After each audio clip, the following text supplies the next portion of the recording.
진짜 무섭다 진짜. 아마 그 부분 아닐까. 각서를 그런 부분. 쓴 상대가 현직 검찰총장의 그렇죠. 아내니까 당연히 쫄 겁니다. 당연히 쫄죠.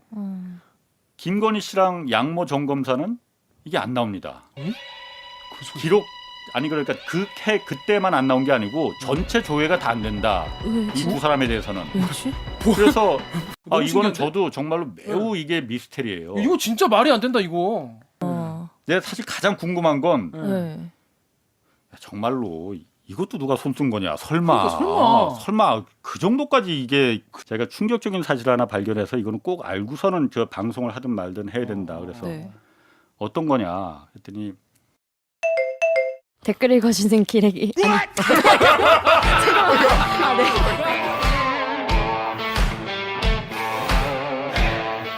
아 무슨 댓글 힘든데 읽어주는 이렇게 기자들 찔렀네. 기레기 아닙니다.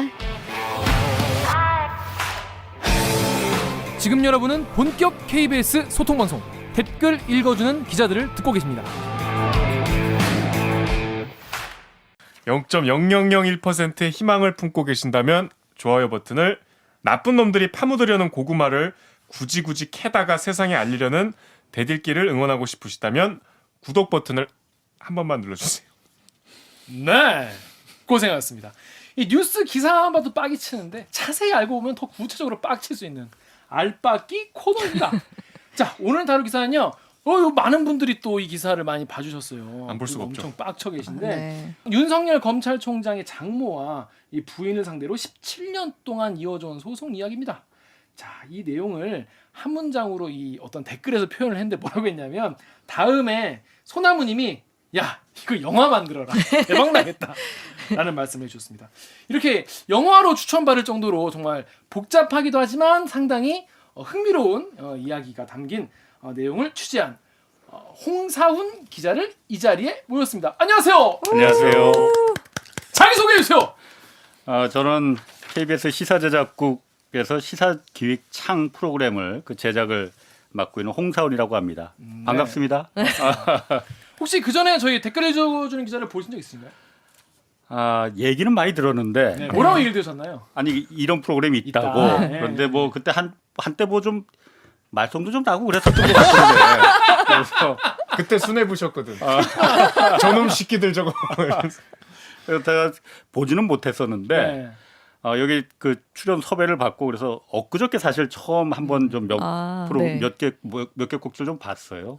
근데 재밌더라고요. 그렇습니까? KBS에서 어쨌든 기존의 플랫폼에 나가는 그 콘텐츠들은 또 나가고 이런 또 젊은 B급이라고 해도 되나? 그럼요. B급 콘텐츠들은 약간 좀 또 따로 이렇게 그 네. 유통을 시키는 것도 뭐 KBS 경쟁력 위해서 좋은 것 같아요. 네. 이번에 홍사훈 기자가 보신 분들 많이 계실 거예요. 이 인간같이 딱 TV 뒤에 딱 깔아놓고 이렇게 쫙쫙 하면서 이제 이 윤석열 장모 사건을 쭉쭉 설명을 하는 영상이 있는데 네. 그 영상이 심지어 조회수가 41만 회가 나왔어요. 아 진짜? 네. 아니 진짜 이 건에 대해 1도 모르는 사람이 봐도 바로 이해가 될 정도로 너무 쉽고 재밌더라고요. 아이고 고맙습니다. 자, 근데 이 윤석열 검찰총장의 장모인 최 씨 의혹이 뭐 예전에도 뭐 조금씩 제기는 되고 기사도 조금씩 나오긴 했는데 어떻게 이거를 하시게 된 거예요? 계기가? 원래 그 시사기획창 저희 내부 프로세스를 보면 잘 아시겠지만 3달에 하나 정도의 다큐멘터리를 저희가 이제 만들거든요. 근데 제가 3월 21일 날 이제 그 7광구 한일 마지막 승부라는 그 다큐멘터리를 이제 방송을 냈어요. 네, 맞아요. 근데 그리고 나서 한 달 한 4일 만에 지금 이 프로그램을 제가 그 방송을 다시 했거든요. 그런데 하려고 한 건 아니었고 네. 그때 마침 뭐 MBC도 역시 마찬가지였고 그 뉴스타파도 마찬가지였고 그 윤석열 총장 장모 그 최 씨 그 모녀 그러니까 그 부인이죠 김건희 씨하고 이런 여러 가지 별로 그렇게 좋지 않은 그 과거의 행적들이 많이 보도가 됐잖아요. 네, 그렇습니다. 근데 제가 보니까는 그거는 한번 다뤄볼만 하겠더라고요. 더군다나 우리 KBS에서 유일한 기자들이 만든 시사 다큐멘터리 이 시사라는 타이틀을 달고 있는데 네. 우리가 시사라는 타이틀을 달고 이런 부분에 대해서 우리가 한번 다뤄보지 않으면 이게 시사라고 할 수가 있겠느냐. 그래서 제 프로그램 이제 지난 3월 21일 끝나자마자 네. 한번 전체 회의 시간에 네. 이거 그 장모 의혹에 대해서 한번 다뤄보자. 우리가. 누가 달려들면은 분명히 새로운 게 분명히 나올 거다. 그리고 설사 안 나온다 하더라도 그냥 라운드업이라도 하면 어떠냐. 어쨌든 정리라도 한번. 이렇게 사람들이 많이들 이 관심을 갖고 있는데 그렇죠. 그럼 내가 하겠다 그러면은 내가 하겠다. 대신 새로운 게 없을 수도 있다. 새로운 게 없을 수도 있는데 그러면 그냥 라운드업으로 그냥 가겠다. 그냥 총 정리하는 식으로 그렇게만 해도 의미가 있는 거니까. 의미가 네. 있을 수 있다고 본다. 물론 거기서 취재하다 보면은 분명히 새로운 게 분명히 캐내집니다. 여태까지 더군다나 한 달 이상을 한 달을 시간을 주고 취재하는데 그 새로운 걸 하나를 못 밝혀낸다면은 월급 받지 말아야지 여기서. 그렇죠.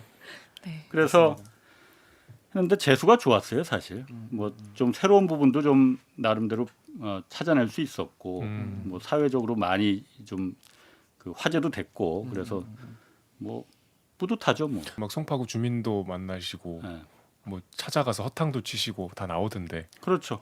아니 사실 이게 처음에 이게 17년 동안의 그 소송이니까 일단 제가 처음에 하겠다고 손들고 나서서는 한 일주일간은 정말 그 소송 그 공판 기록 그리고 검찰 신문 때 그 어떤 말들이 오고 갔는지 그 기록들이 이게 하드디스크로 한 50기가 정도가 됐거든요. 50기가요? 그러니까 이게 어마어마하게 많아 막 사진들도 많고 와. 뭐 저 녹취들도 있고 그래서 일단 그것들을 쭉 다 좀 보고 상황이 어떻게 된 건지 우리가 또 제보자만 그러니까 그 장모에 네. 싸우는 반대쪽 사람만 얘기를. 믿을 수 없잖아요. 그쵸. 사실 누구든 다 거짓말하게 마련이거든요. 네. 그리고 자기 돈에 얽혀 있는 문제이기 때문에. 네.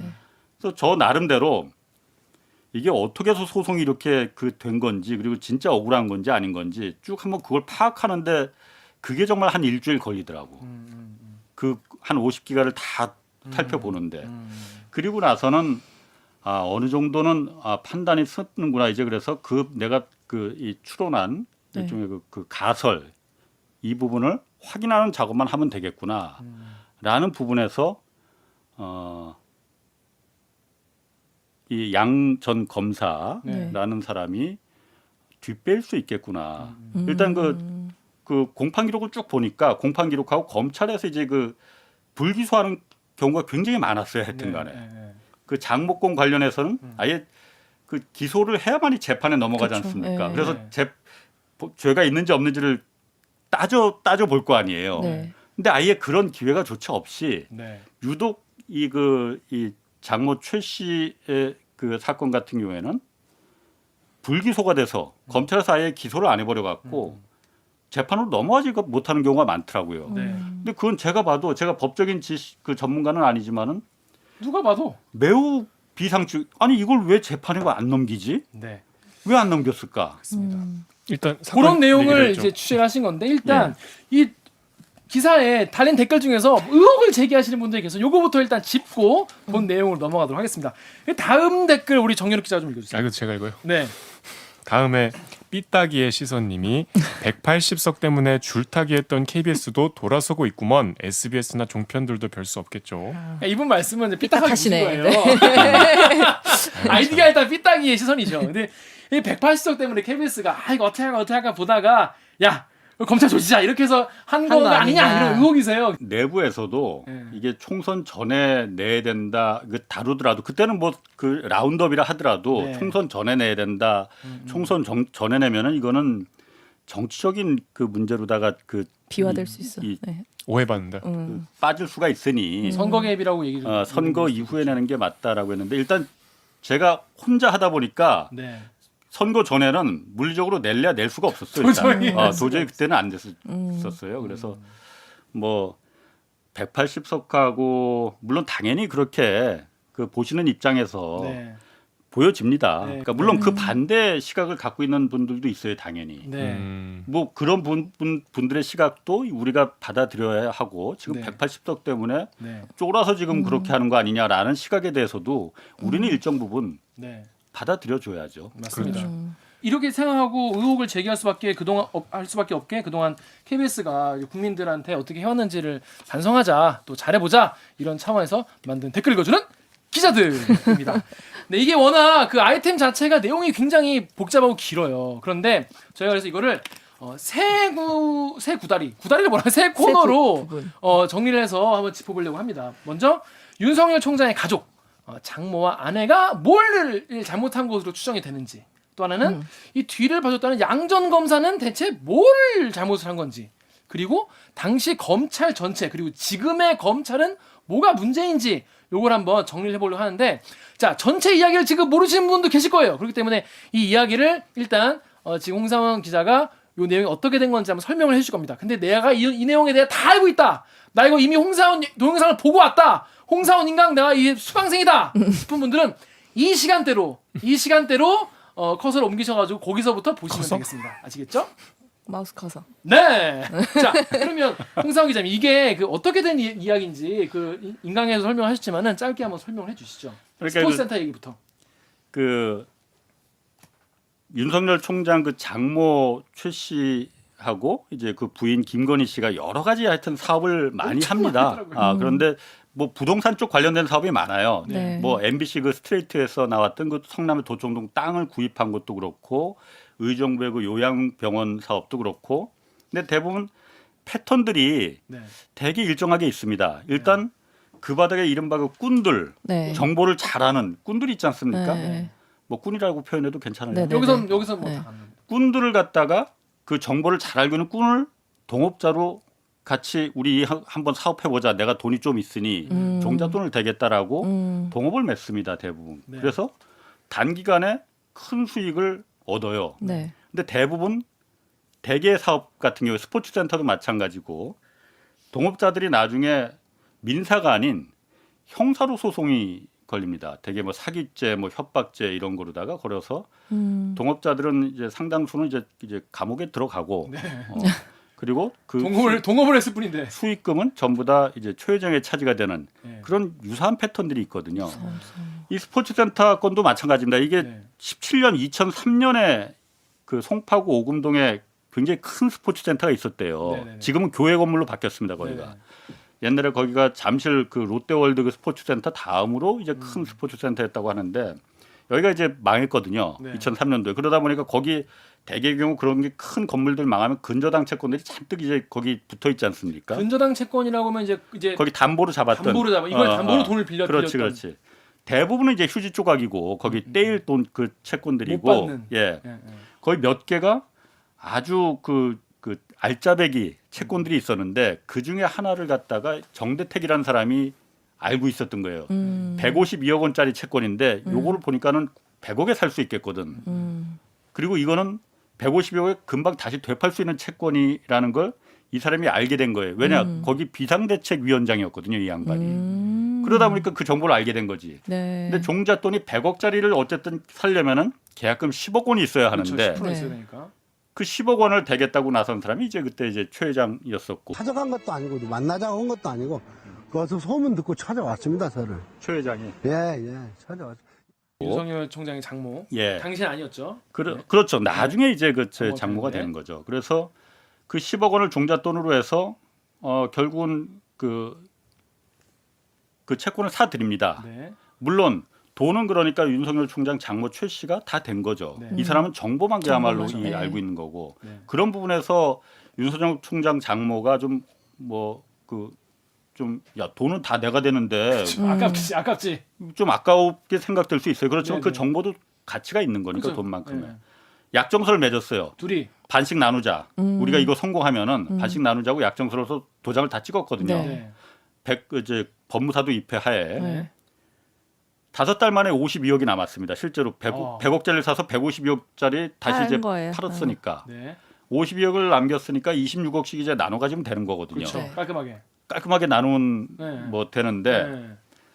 장모 최 씨가 그 약정서가 반반씩 나누기로 했던 그 약정서가 이게 무효다. 내가 자의해서 도장 찍은 게 아니고 협박과 강요에 의해서 도장을 찍은 거다. 왜냐하면 그때 그 10억을 종잣돈으로 해서 나머지 90억을 은행에서 이제 PF로 이제 그 네. 프로젝트 파이낸싱이라고 해요. 그거로 네. 이제 땡겼어야 되는데, 네. 거기 과정에서 좀 그 정대택 씨라는 사람이 반반씩 나누기라는 그 약정을 갖다가 좀 안 지키려고 하니까 그걸 좀 좀 이렇게 못 받게 할, 만약 이 약정을 안 하면은 PF가 안 PF를 나오니까. 못 받게 한다라고 이제 정대택 씨가. 그렇게 이제 말을 했던 것 같아요. 왜냐하면 보니까는 돌아가는 폼이 음. 혼자 그 장모철 씨가 다 먹으려는 분위기거든. 그러니까 그걸 갖다 이제 중간에서 이제 그 장치를 해놓은 것 같아요. 그러다 보니까 장모철 씨가 내가 그것 때문에 이거 약정서에 도장을 갖다 찍고 싶지 않았는데 억지로. 억지로 이제 강요에 의해서 찍은 거다라고 소송을 겁니다. 네. 강요와 협박이니까 형사소송이잖아요. 네. 거기서 이 장모철 씨 이깁니다. 그래서 승소를 해요. 승소를 한 결정적인 이유는 그 공증했던 법무사 있잖아요. 네. 백 씨였는데 백 법무사라는 사람이 장모 편은 손을 들어준 거예요. 실제로 그때 강요와 협박이 있었다. 그 있었다. 자리에서. 네. 강요해서 어거지로 도장을 찍었다라는 거거든요. 그러다 보니까 이제 그 정대택 씨는 실형을 선고받습니다. 1년 실형을 선고, 물론 집행유예 초범이니까 집행유예였지만은 1심에서 실형을 선고받고 돈 52억은 다 이제 장모철 씨가 이제 갖고 가게 됐고. 재판 무섭네요. 그냥 근데 진술 하나에 그렇게 그렇죠. 26억과 26억이. 집행유예가 떨어지는 거 아니에요? 나도 그 사실 왜 법무사가 그렇게 그 공증을 그렇게 네. 말을 이렇게 바꿀 수 있으면은 그게 무슨 공증이 될 수 있나? 집행유예가 나는- 아니고 실형을 살았잖아요. 나중에 또 그 무고죄로 실형을 산 거고 1심에서는 그냥 집유. 집행유예를 받았어요. 그런데 2심이 이제 1년 뒤에 2005년에 네. 이제 시작이 되거든요. 네. 네. 2심에서 반전이 있던 거지. 법무사가 백 법무사가 백 법무사가 네. 내가 그때 강요 행위가 있었다고 했는데 네. 1심에서 그거 내가 거짓말한 거다. 위증이다. 위증이다. 왜? 최 회장이 나한테 돈을 주고서는 위증을 해달라고 해서 내가 위증을 한 거다. 돈은 그럼 얼마를 받았느냐? 일단 현금 2억 받았습니다. 현금 2억 받았습니다. 그 결정적인 진술할 때마다 현금 2억을 받았고 그다음에 가락동에 있는 아파트가 한 3억 정도 시가 3억 원이 조금 넘는데 이걸 이제 그 자기 명의로다가 이제 네. 받았어요. 그러니까 뭐 한 5억 정도가 되는 돈이에요. 네. 5억 정도면 사실 굉장히 큰 돈이잖아요. 그렇죠. 근데 법무사가 원래 받기로 한 돈은 5억이 아니고 네. 13억이었다는 거예요. 네. 그러니까 정대택한테 돌아갈 26억의 절반. 절반을 주겠다. 너한테 줄 테니 그때 강요 행위가 있었다고 말 좀 해다오. 그러면 재판에서 이길 수 있다라고 했다고 했다는 진술. 거예요. 네. 그러니까 뭐 귀가 솔깃할 수 있겠네요. 네. 13억을 한 번에 내가 받는다고 생각하면. 그런데 법무사가 그 정대택 씨하고 고향 이제 친구거든요. 그러니까 뭐 그 변호사가 그렇게 말을 해요. 양심의 가책도 있었다. 매일매일 찾아와서 무릎 꿇고 이제 정대택 씨한테 빌었다는 거예요. 내가 잘못했다고. 돈 때문에 친구를 배신했다고. 어쨌든 그래서 내가 거짓말했다고 위증을 했다고 하니 당연히 1심 판결이 뒤집어지게 되는 상황이잖아요. 뒤집어질 상황이 돼버렸잖아요. 그렇죠. 재판 해보나 마나가 되잖아요. 그렇죠. 그렇죠. 그런데 그때 갑자기 법무사가 구속 기소가 됩니다. 법무사가 그 내가 위증했다라고 네. 한 법무사 친구와의 우정을 예. 13억 원에 팔으려 했던 그렇죠. 법무사가 갑자기 구속돼요. 예. 왜? 변호사법 위반을 했다는 거예요. 위증이 아니고. 당연히 위증은 이 사람은 했다고 자기는 나 위증했어 하고 말을 하는데 아, 호기자 근데 원래 위증 자체가 굉장히 큰 죄 아닙니까? 위증이 훨씬 더 저 공소시효가 네. 그 위증은 그때 당시엔 7년이었고 네. 변호사법 위반은 공소시효가 5년이거든요. 네. 그러니까 네. 형량은 위증이 훨씬 세죠. 그렇죠. 그럼 지금은- 무조건 구속일 텐데. 지금은 위증이 공소시효가 10년으로 또 늘어났어요. 어, 모해 네. 위증죄에 대해서는. 그러니까 이제 남을 모함하려고 그렇지. 해하려는 의도로 이제 위증을 한. 예. 위증 중에 제일 나쁜. 그렇죠. 예. 자신은 이제 법무사는 내가 위증했다. 돈 때문에 눈이 멀어서 예. 친구를 배반하고 이렇게 위증했다 네. 했는데 그 검찰에서는 진술이 왔다 갔다 한 거는 믿을 수가 없다. 대신 당신은 일단 돈을 받은 건 사실이니까 돈을 받은 건 사실이니까 그거는 변호사도 너 아니면서 변호사 역할을 했구만. 그러니까 변호사법 위반이야라고 이제 걸어버린 거죠. 법무사는 공증을 서주면 안 되나요? 아니 돈을 받고 법률적인 자문을 공증은 해줬다. 아무 문제가 없는데 법률적인 자문을 변호사나 할 수 있는 건데 돈 받고 변호사 역할을 했다는 거죠. 그러니까. 최 그래서- 씨의 변호사 역할을 해줬다. 그래서 이 그 법무사가 나 위증했다고 2심에서 선언하고 8일 만에 구속이 됩니다. 변호사법 위반으로. 예. 위증이 아니라. 예. 예. 구속에서 이제 구치소에 들어가 있으면서 이 사람이 이 법무사가 계속 일주일에 한 번꼴로 탄원서를 씁니다. 네. 나 죄 지은 거 맞다. 나 벌 받아야 된다. 그런데 내 죄는 변호사법 위반이 아니고 위증죄다. 위증죄로 나를 기소하고 재판에 넘겨달라. 네. 왜 엉뚱땅투하는 변호사법 위반이냐. 네. 자기는 괜히 들어간 거네 그럼 그 상황에선 지금. 상식적으로 한번 생각을 해보면 말이죠. 네. 이 사람이 받은 돈이 금품이 5억이잖아요. 네. 2004년도, 3년도에 네. 그 당시에 쟁쟁한 변호사들이 얼마나 많이 있겠습니까? 그렇죠. 네, 네. 그 사람들을 놔두고 일개 법무사인 나한테 굳이. 5억 원씩이나 주고 법무사를 법률적인 자문을 받을 그런 정신 나간 사람이 누가 있겠느냐. 그러니 이거는 누가 봐도 대가, 이 목적이 위증의 대가. 뻔한 거다. 네, 네, 목적이 뭐겠느냐? 네. 목적이 뭐겠느냐? 네, 네. 위증 해달라고 한 거다. 위증죄로다가 내가 재판에 넘어가 버리면은 네. 1심의 판결이 뒤집어지거든요. 네. 그렇죠. 1심 판결의 그 가장 중요한 근거였으니까. 그렇죠. 네, 네, 1심이 뒤집어지거든. 네, 네. 그런데 변호사법 위반으로다가 내가 기소가 되고 재판을 받으면은 돈을 준 사람은 책임을 묻지 않습니다. 네. 변호사법 위반은. 어. 그렇기 때문에 장모는 아무런 그렇죠. 안 받고, 1심 재판에 대해서는 전혀 영향이 없어요. 네, 네. 검찰이 피의자는 계속 자기가 죄를 저질렀다고 자백을 했는데 그걸 갖다 무혐의 처분하는 이런 이상한 사건도 다 있느냐라고 하면서 그때 판사를 인터뷰를 합니다. 네. 네. 판사 인터뷰. 저희도 그래서 이번에 그 판사를 한번 찾아가 봤는데 네. 뭐 워낙 오래된 일이라서 아니 나 기억 아무것도 안 나라고 이제 말을 했어요. 뭐 안 난다는데 뭐 어떻게 하나 뭐. 근데 그때 그 인터뷰한 그 판사의 그 워딩을 보면은 백 법무사가 위증했다고 해서 자꾸 이 자백을 하는데 검찰이 아예 그 위증죄에 대해서는 기소를 안 했기 때문에 이건 재판에서 어떻게 따지고 자시고 할 만한 거리가 안 됐다. 기소를 했어야만이 재판에서 죄를 따지고 하는데 네. 기소가 안 됐지 않았느냐. 원칙적으로. 그렇죠. 네, 네, 네. 그렇기 때문에 네. 1심의 판결은 그대로 유지가 되는 거고 뭐 결국 대법원 3심까지 뭐 그래서 결정이 났습니다. 그냥 52억은 최 회장이 갖고 가고. 아니 이해가 안 되는 게 변호사법 위반이라면 1심 때부터 변호사법 위반으로 걸든지 그러면 검찰은 1심 때는 아무 말도 안 한 거잖아요. 1심에서는 그 법무사가 돈을 대가. 받았다는 걸 몰랐지. 아. 2심에서 그러니까 아, 양심 이거 선언을 한 밝혀진 거니까. 거거든요. 나 돈 받았다. 그래서 내 위증의 거짓말한 대가라고 거다. 얘기했는데 판사님 죄송한데 저 위증인데 이러면은 판사 입장에서 위증이야? 그럼 뭐야? 이렇게 물어볼 것 같은데 그런 거를 안 한 거예요? 판사도 그때 그 당연히 그 2심을 하면서 네. 그 물론 그러니까 기소도 안 됐지만은 1심 그 1심에서 진술과 법무사의 진술이 2심에서 바뀐 게 번복했을 거 아니에요. 오락가락했으니까는 이 부분에 대해서 그 크게 신빙성이 없다라고 네. 이제 판단을 했답니다. 그렇죠. 네. 근데 그게 그리고 원심이- 검찰이 이제 기소도 안 했고 그 부분에 그러니까 대해서. 위증한 게 그 크게 내가 믿을 수 없다고 한 거예요. 그 1심에서 한 말을 믿겠다는 거예요. 그렇죠, 그렇죠. 그것도 좀 잘 이해가 안 되는데. 오케이 그렇게 됐어요. 네. 근데 그 법무사가 그래서 2년을 선고받습니다. 그 범죄수법이 엄청 2년을 세죠. 빵에 들어가요. 네. 감옥에 들어가요. 네. 감옥에 들어가는데 항고는 안 해요. 항소를 안 합니다. 네. 그래서 왜 안 했느냐 하면은 어차피 내가 보니까는 딱 판을 돌아가는 거 보니까 검찰이 기소도 안 하고 네. 이거는 내가 살 수밖에 없구나. 네. 대신 어쨌든 아파트 받았고 2억 받았고 그래.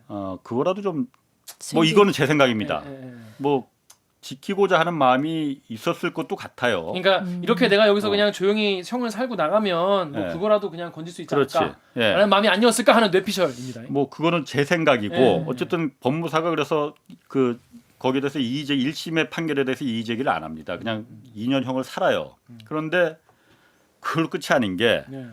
이제 그 장모 최 씨가 민사 소송을 겁니다. 그 법무사한테 현금 2억 준 거하고 네. 아파트 가락동 아파트 그 준 게 네. 빌려준 거였기 때문에 다시 돌려달라.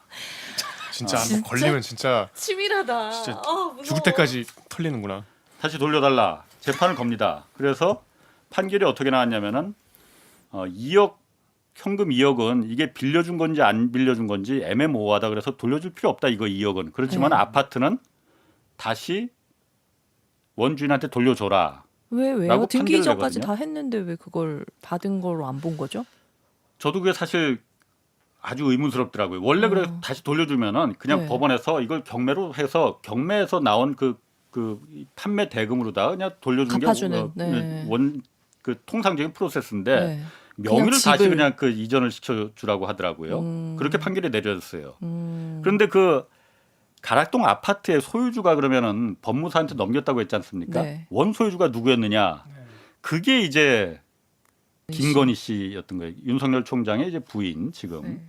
그 부인 김건희 씨가 그때 이제 소유주였거든요. 그때 이름 자기 김건희가 딸, 아니고 자기 딸 아파트. 그렇지. 그때는 이제 이름이 김명신이었는데 김명신. 이제 그 네. 다음에 이제 김건희로 이제 이름을 개명을 한 거거든요. 네. 그래서 그 아파트는 다시 김명신 씨한테 그 김건희 씨한테 다시 돌아갑니다. 네. 그러니까 이 법무사가 사실 좀 그럴 거 아니에요. 네. 그래서 2년을 살고 나와서 그냥 가만히 있지는 않습니다. 그래서 나 다시 한번 더 처벌을 해달라. 나를 위증으로. 다시 어. 위증으로. 위증으로. 결혼 확보 기소를 위반으로 해라. 내 2년 살고 나왔지만은 와. 내가 더 큰 죄인 위증죄를 저질렀으니 이것도 나 또 한 번 처벌을 해달라. 그래서 이걸 위증을 처벌이 되면 또 그 전 재판에 영향을 끼칠 수 있는 상황이었던 거예요. 그러면 이미 그때는 뭐 3심까지 끝났기 끝난 때문에 상황이었을 텐데. 예. 뭐 재심 청구할 수도 있잖아요. 그렇죠. 뭐 네. 그렇지만 법무사는 어쨌든 간에 뭐 너무나 억울했던 거지. 그럴 수 있죠. 예. 그래서 예. 송파 경찰서를 찾아갑니다. 검찰로 찾아가지 않고 네. 경찰서를 찾아가서 내가 이런 범죄를 저질렀으니 이거 다시 한번 네. 그 나를 기소를 재판을 내 넘겨달라. 네. 기소를 해서 네. 재판을 넘겨달라 했는데 네. 그것도 역시 기소가 안 됩니다. 네. 그러니까 경찰은 경찰이 이제 송치를 조사해봐야. 예, 경찰은 이제 그 동부지검으로 네, 동부지검 넘겼어요. 송치를 했는데 경찰에서 그때 송파경찰서에서도 불기소 의견으로 이제 아, 불기소 넘겼습니다. 의견. 예예예. 경찰은 왜 그걸 불기소 넘긴 거예요? 이미 사건이 형을 한번 살았고 네. 어쨌든 같은 죄에 의해서 한번 판단을 받았고 판결을 받았으니 이걸 다시 심리를 하는 거는 맞지 않다라는 의견으로 불기소 의견으로 넘깁니다. 감옥 가기 힘드네요. 진짜 감옥 한번 가기 힘들다 진짜. 그거 딱 맞는 표현인데요. 그 야 이렇게 감옥 가기 힘든 경우가 있습니까? 안 보내줘. 기소를 안 해. 내가 죄졌는데 기소를 안 해주는 거죠. 그래서 네. 경찰 같은 경찰도 안 해줘. 경찰도 안 해줘. 우리가 웃을 게 아니고 그 법무사는 그래서 얼마나 속이 그랬겠습니까? 네. 그래서 결국은 암으로 죽어요. 출소한 뒤에 한 2년 뒤에 진짜 얼마 안 돼서 돌아가셨네요. 죽습니다. 그리고 저희가 그래서 법무사를 찾을 수는 없으니 이번에 그래서 법무사 유가족들은 내용을 좀 상세하게 알고 있을 거 아니에요. 그래서 유가족들을 좀 찾았는데 유가족들이 저 그 평택의 그 저기 반지하 방에 살고 있다는 걸 좀 저희가 좀 알았어요. 네. 그래서 들어서 그 찾아봤는데 만날 수가 일단 없었습니다. 그래서 계속 피하더라고요. 그 전화도 받지 않고 피하고 그래서 왜 그런가 했는데 그 가락동 아파트에서 쫓겨날 때 6천만 원을 이제 그 김건희 씨한테 받았답니다. 그래서 받으면서 각서를 썼는데 이사 비용 쪽으로 이거 6천만 원을 줄 테니 앞으로 이런 문제에 대해서 일체 민형사적인 이의를 제기하지 않는다. 만약 이의를 제기하면은 이 6천만 원을 다시 반환해야 한다라는 각서라고 사인을 했기 때문에 진짜 무섭다 진짜. 아마 그 부분 아닐까. 각서를 그런 부분. 쓴 상대가 현직 검찰총장의 그렇죠. 아내니까 당연히 쫄 겁니다. 당연히 쫄죠. 만나셨을 것 저뿐만이 아니고 이제 사회부 이제 막내 기자도 뭐 같아요. 한번 박민경 기자랑 가셨더라고요. 아니 거기 간 건 이제 이정은 기자가 이제 그 며칠 한 이틀 정도 이제 뻗치기를 하고 있었는데 뭐 못 만났고 저도 그래서 한번 좀 기다려봤는데 나타나지를 않으시더라고요. 뭐 물론 뭐 심정은 제가 충분히 이해가 갑니다. 네. 그런데 지금 이제 정대태 씨가 나오셔가지고 고소를 이제 준비를 하고 거셨는데 이미 했죠. 네, 검사한테 했어요. 현직 검사한테, 전직 검사한테. 이게 17년간이니까는 이미 공소시효가 완성이 된 것도 많이 있고 그런데 워낙 또 오래된 사건이니까 이미 다 대법원 이제 3심 판결까지 다 끝난 건데 이제 와서 뭘 다시 또 따져고 드느냐 할 수 있지만은 새로운 증거가 몇 년 지난 뒤에 밝혀진 거예요, 뭔가가. 어떤 그게 게 뭐냐? 나왔죠? 네. 외환 송금을 한 사실이 있더라는 거야. 그 장모가. 장모가 외환을 미국에. 보냈어. 미국에 네. 돈을 보냈어. 예, 정확히 말하면 2004년도 그 소송이 한참 막 재판이 막 진행될 때 네. 기소가 막 갑자기 정대택 씨를 이제 네. 검찰에서 기소하고 막 그럴 때 $10,000하고 8,880달러를 미국의 누군가에게 보냈습니다. 장모가. 네. 합치면 우리나라 돈으로 한 3천만 원 정도 되는 돈이네요. 한 2천 좀 그때 안 환율로 보니까 2,200만 원 돼요. 정도 2,200만 원 되더라고요. 정도. 예. 그때 돈으로 2004년도에 2,200만 원이면 큰 큰 돈이죠. 그렇죠, 예. 그래서 그 돈이 누군가 봤더니 그때 당시에 이제 그 검찰 고위 간부 검찰 고위 양모 전 검사의 부인이 이제 미국의 아이들하고 이제 기러기 생활을 이제 하고 있었는데 그 부인 계좌로다가 웰스파고 은행으로 송금을 했더라는 거예요. 현직 검사 부인한테 그렇죠. 돈을 보낸 거죠. 그렇죠. 최 씨가. 예, 예. 이상하잖아요. 이상한데요? 이상하죠. 그건 어떻게 하셨어요? 그거 어떻게 알았어요? 그거? 그거 궁금하죠. 네. 이게 그 장모 최 씨 그 이 집안이 네. 돈 문제로 사실 좀 복잡해요. 그래서 그러고 다니니까. 여러 개의 소송이 걸려 있는 집안 사람들끼리도 적들이 많아. 아. 적들이 많아요. 어. 그래서 그 집안 사람 중에 한 사람이 그 외환 송금증을 야. 이제 갖고 있어요. 준 거예요. 야. 갖고 있다가 이 안에 배신자가 있다. 이게 내 결론이다. 우리 안에 적이 있다. 우리 안에 배신자가 정말 우리 있다. 안에 저기 있는 아, 거예요. 이거 나가도 되는 거예요? 선배한테 줬더라. 무섭다. 아니 정대택 씨한테. 그 정대태 씨 갖고 있었다고. 예. 아. 그건 이미 다 뭐 그 공개된 아, 거니까. 네네네. 그래서 이 사람이 그 외환 송금증이 일단 $10,000짜리 있는 거랑 8,880달러 있는 걸 2014년도에 알게 됩니다. 네. 정대택 씨가. 아, 흥미가 진진하다. 정말 일부겠네요. 송금액에. 뭐 일부지 그게 달지는 모르죠. 뭐 네. 저희가 일단 확인한 거는 뭐 확인된 것만. 거기까지예요. 그러니까 정대택 씨가 이게 뭐냐 갑자기 내가 한참 그 내가 빵에 들어가기 직전에 이제 보낸 거네. 그 네. 외환이 막 왔다가 거액이 왔다 갔다 했는데 이게 도대체 무슨 돈이냐. 그리고 가기만 했죠. 그 보낸 사람이 받은 사람이 부인인데 그 부인의 남편이 현직 그 이른바 잘 나가는 이제 검사인데 그러면은 혹시 내가 그때 막 그 기소되고 법무사가 아예 검찰에서 기소도 안 하고 막 이런 게 이 사람이 뇌물을 받고 뒷배를 검찰에 힘을 쓴 거 아니냐. 당시 근데 그 검사가 어느 뭐 완전 핫바리 검사면은 뭐 힘을 못 썼을 텐데 어느 정도 위치였나요? 대충. 그때 이제 부장 검사였고요. 부장 검사는 뭐. 나중에 이제 그 차장 검사까지 그 뭐 굉장히 잘 나가는 검사였습니다. 그래서 이제 후배 검사들 입장에서는 저 사람이 분명히 이제 검사장도 올라갈 거고 나중에 뭐 총장도 올라갈 가능성이 있고 그러니 뭐 검사 세계는 사실 유독 그런 모임들이 많지 않습니까? 그렇죠, 사조직 뭐 이런 부분들이. 그래서 좀 영향을 받았던 거 아니냐라고 정대택 씨가 의심을 한 거예요. 예. 그런데 심리적 또 가심할 수 있죠, 당연히. 그것뿐만이 아니고 그래서 2014년도에 그 송금 영수증을 확보하고 네. 혹시 모르니까 이 사람들 네. 그 출국 기록을 이제 그 요청을 했다는 거예요 재판부에 증거로. 네, 예. 증거로. 이 사람이 남의 출국 기록을 볼 수는 없으니까. 그쵸, 그쵸. 네. 근데 판사가 그때 그래서 오케이 그러면은 억울한 거 있으면 다 말해라 해서 네. 출국 기록을 한번 확인해 봐라 해서 했는데 그 장모 최 씨는 2004년 그때 소송이 막 한참 진행되던 중에 네. 유럽으로다가 이제 그 출국한 기록이 나와요. 유럽으로. 예. 네. 그런데 그 또 집안에서 아까 말했듯이 집안의 적들이 있지 적들이, 않습니까? 네. 네, 같이 갔다는 거야. 아. 그래서 같이 아, 갔으니까 누구랑 같이? 그 그러니까 최 씨랑. 김건희 씨랑 이제 그 양모 전 검사랑, 검사랑. 다 같이 갔다. 같이 갔다. 아. 셋이 갔다는 거예요, 셋이? 3시 갔다는 얘기도 있고 4시 갔다는 얘기도 있고 그렇습니다. 뭐 그런데 일단 3시 간 것처럼 보여지는데 네. 친척한테 잘하십시오, 여러분. 친척이 나중에 뒤통수 칩니다, 이렇게. 그 출국 기록을 좀 까보자 했는데 그 그 장모 최 씨의 기록은 나오는데 그 출입국 관리소에서 보면은 그쵸. 다 나올 거 그쵸, 아닙니까? 그쵸. 예, 법원에서 그야말로 명령을 내리는데 법무부 산하 출입국 관리소니까는 그쵸. 법원에서 바로. 이 증거로다가 우리가 필요하니 좀 확인하자 하는데 김건희 씨랑 양모 전 검사는 이게 안 나옵니다. 기록 아니 그러니까 그때만 안 나온 게 아니고 전체 조회가 다 안 된다. 이 두 사람에 대해서는. 왜지? 그래서 제이슨 판사가- 본이야? 왜 안 나와? 판사가 그게 말이 되느냐. 말이 안 되죠. 그래서 다시 한번 요청을 합니다. 네. 다시 한번 잘 조사를 해봐라 그랬더니 김건희 씨 같은 경우는 2009년부터 출입국 그 기록이 쭉 나와요. 한 3-4달에 한 번씩 이제 계속 외국 왕래를 뭐 많이 해요.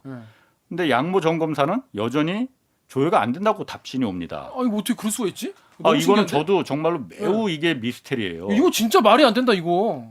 외국을 한 번도 안 나갔을 리는 리는 당연히 없죠. 없을 테고 법원에서 증거로다가 야 이거 우리가 필요하니 범죄가 있는지 없었는지 판결하기 위해서 법무부에서 출입국 관리소에 이 두 사람 갖고 와봐라 했는데 네. 한 번은 김건희 씨는 이제 다시 이제 2009년부터 그래서 2009년 이전은 또 안 나와. 이전이 그러니까. 어. 개명해서 그러니까- 그런 거 아닌? 그래서 둘 이름을 다. 둘 다 아. 넣어봤어요. 그리고 주민등록번호가 어차피 있으니까. 아, 네네. 우리가 정말 필요한 거는 2004년인데 근데 그걸 어떻게 2004년에 안 나오는 세탁하지? 거예요. 네. 너무 신기한데? 제이슨 본이야 완전히 이거 근데 안 스파이볼이야 나오는 뭐야? 경우가 있긴 있어요. 그렇게? 아니 제가 그러니까 사실 취재가 이번에 시간이 좀 촉박해갖고 거기까지 못 알아봤어요. 근데 사실 가장 궁금한 건 네. 정말로 이것도 누가 손쓴 거냐? 설마. 그러니까 설마. 그 정도까지 이게 그렇게까지 설마. 그렇게까지 꼼꼼하게. 근데 안 나올 이유가 없지 않습니까? 그렇죠. 아 이거 너무 신기한데? 그래서 예. 그건 어떻게 된 건지 모르겠어요. 뭐예요? 솔직히. 오케이. 그래서 그냥 판사도 그럼 2번까지 했는데 안 나오니까 그냥 넘어가자 이렇게 했나 봐요. 정대택 씨가 뭐 돈이 없으니까 국선 변호사가 그냥 넘어갑시다 뭐 했든가 뭐 그랬을 그랬을 수 것 있죠. 같아요. 그래서 야 씨. 그럼 그냥 넘어갑니다. 그런데 이 집안 사람들이 한테 이제 그 얘기를 들으니까 이 정대택 씨도 심증만이지 그걸 그렇지. 확신은 못하는 거였어요. 네. 그렇죠, 그렇죠. 근데 이번에 저희가 그 부분도 확인을 했죠. 어떻게 확인했죠? 그러니까 양정 검사한테 물어봤어요. 직접 예. 나가냐? 그러니까 저희가 그러니까 이 방송 들으시면 당연히 다 그 김건희 씨랑 양정 검사랑 이제 장모 최 씨랑 같이 셋이 갔으니까는 네. 이게 뭐 그런 거 말고 네. 저희가 문제를 삼는 거는 네. 그 여행 경비를 누가 댔느냐. 당연히 다 그 뇌물이라고 그 이 그렇죠. 정대택 씨가 지금 고소를 건 거거든요. 저쪽에서는 그걸 고소라고 뇌물이라고 본다. 그러니 당신 돈으로 갔다는 걸 우리가 증명할 수 있으면은 가장 이건 클리어된다. 깨끗한, 그리고 더 좋은 거는 출국한 기록이 없으면은 네. 뭐 더 이상 말할 것도 없지 않느냐. 네. 그러면 그 양정 검사가 뒷배가 아니네라고 판단할 수 있을 거 아닙니까? 그렇죠. 그래서 저희가 양정 검사를 이제 만났어요.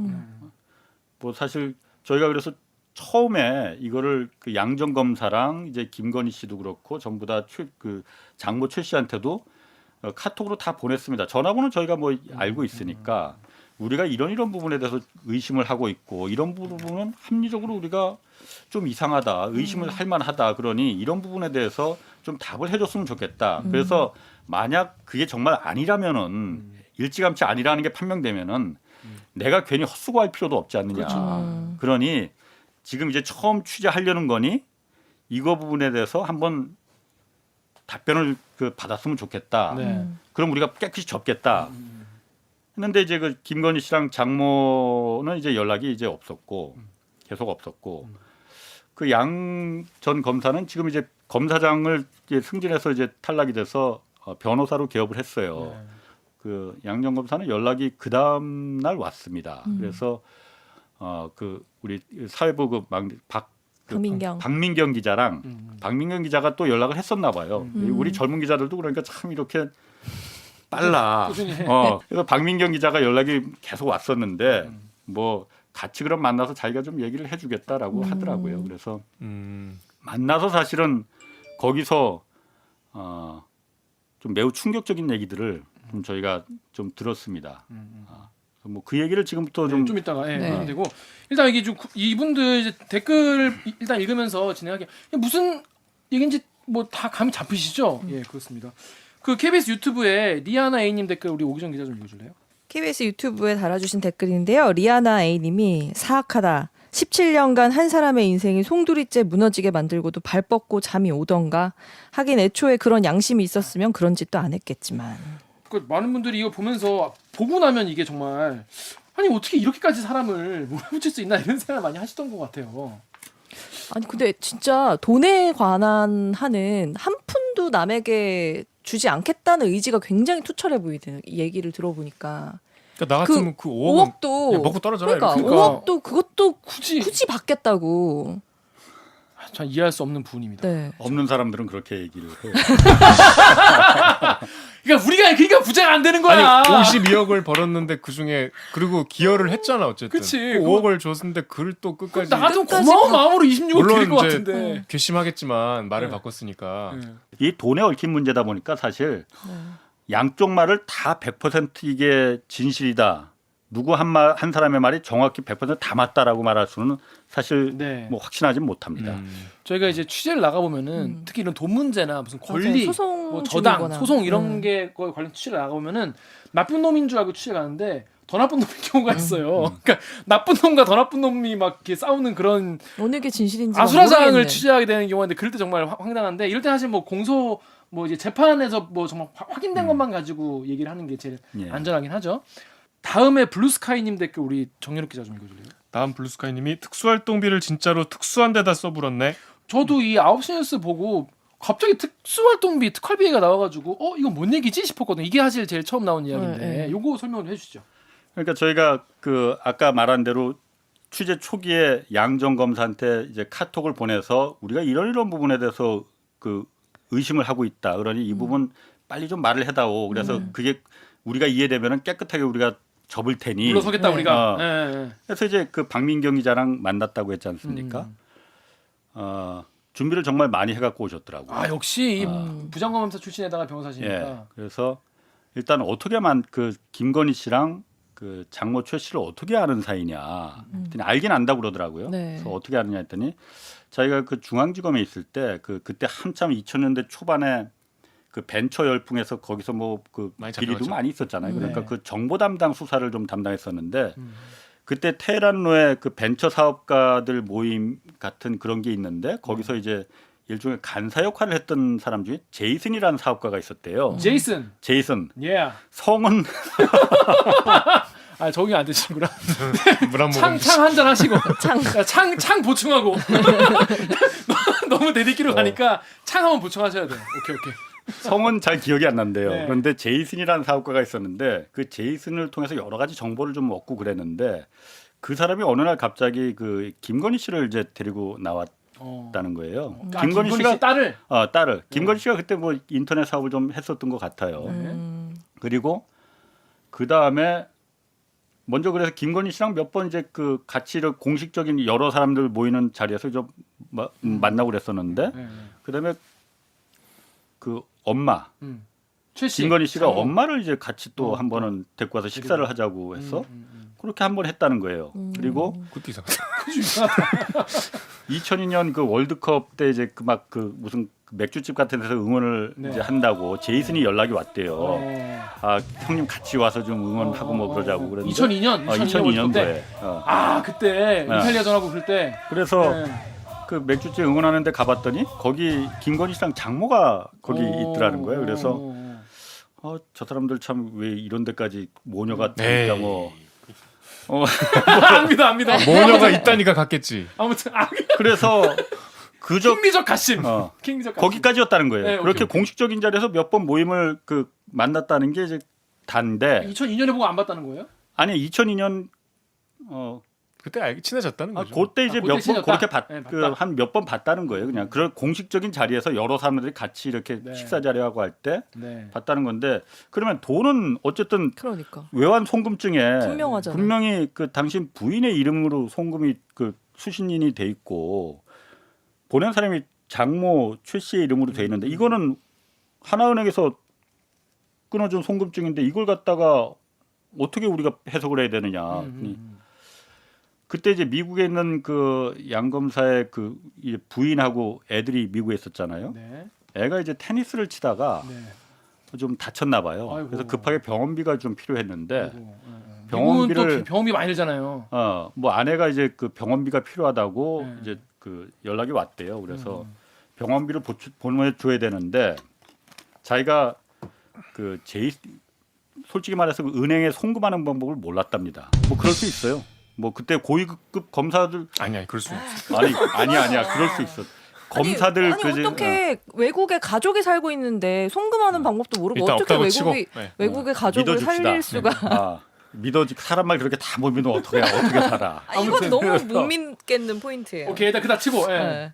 아들 그 치료비를 보내줘야 되는데 송금하는 방법을 몰라서 이걸 어떻게 해야 되나. 그래서 그동안은 송금을 안 했다는 거예요. 비행기 타고 그러니까. 가야지. 안 했답니다. 예. 그래서 뭐 그 얘기도 좀 네. 제가 나중에 그래서 물어봤어요. 네, 오케이. 일단 그때 이 자기가 부분부터. 이제 그 지방지청에 이제 부장검사로 있었는데 그러다 보니까 이걸 어떻게 해야 되나 자기 부하 직원 시키기도 뭐하고 그래서 문득 이제 제이슨이 생각나더라는 거예요. 그래서 브랜드. 제이슨한테 전화를 해서 일단 야, 영어가 이름이 영어니까 잘 보내겠지 뭐 이런 거예요?